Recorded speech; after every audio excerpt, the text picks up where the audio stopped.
Remember Jill Stein, the Green Party candidate that only managed to secure 1% of the popular vote? The woman who, surprisingly, was outspoken about Hillary's hawkish ways during the election? Under Hillary Clinton, we could slide into nuclear war very quickly from her declared policy in Syria.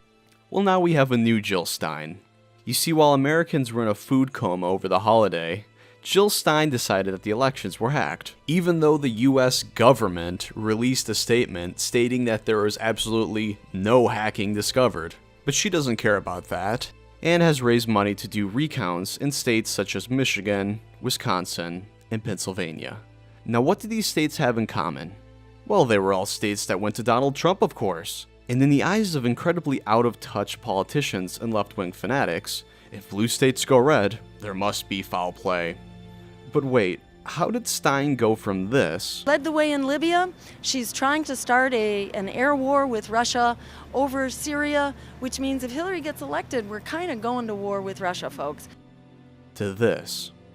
It's not about me. It's about the American people who emerged from this election as not happy campers. 80% of Americans, according to a New York Times poll, were disgusted by the conduct of the election. Really, Jill? You're gonna cite the New York Times? The same newspaper that ran the most despicable, disgusting reign of bias during Trump's campaign for the White House that we've ever seen? The same New York Times that was so bad and lost so many subscribers that they actually issued an apology for their one-sided journalism. And I say journalism lightly. But I digress. Let's go back to the previous question. What made Jill change? Simple. She doesn't care about the outcome of the election. She's getting back into the spotlight and trying to regain some of her liberal credibility that took a huge hit during the campaign. In fact, she's only a pawn in this ridiculous recount effort. Let's not fool ourselves. The real person behind this is none other than the infamous George Soros.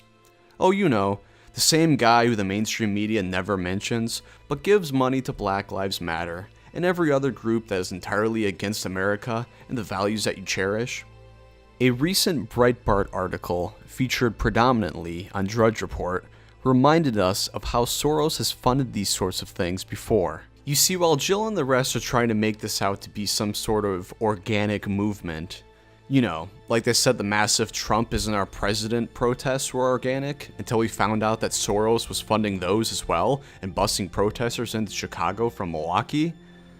We the people understand what this is all about. It's about the corrupt Democratic Party. So blindsided by a Trump victory, they still can't understand that they're finished.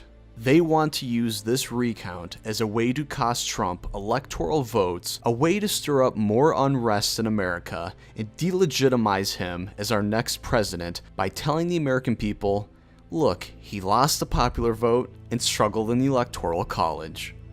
They just can't accept the fact that Trump broke down their blue wall.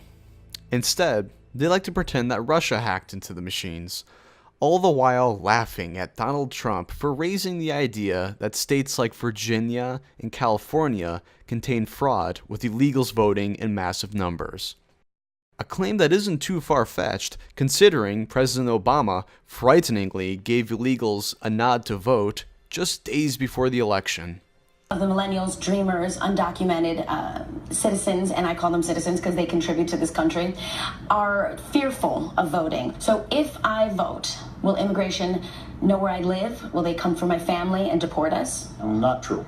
Okay. And the reason is, first of all, when you vote, you are a citizen yourself, and there is not a situation where the voting rolls somehow are transferred over and people start investigating, etc.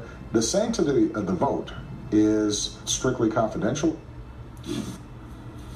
I can't believe I heard what I heard. And when their own election official is on tape admitting that Democrats commit fraud. Really are. Anybody could go in there and say, I'm Joe Smith, I want an ID card. It's absurd. You're going to see a lot of fraud. Not just voter fraud, all kinds of fraud. But will Jill tweet about a recount in those states? Nope. because Soros and the gang wouldn't like the Democratic fraud that would be uncovered in California, in Virginia, in Nevada. So to close out this video, so long, Jill Stein. Instead of going out with a bit of grace, you'll be forever remembered as a Democratic shill.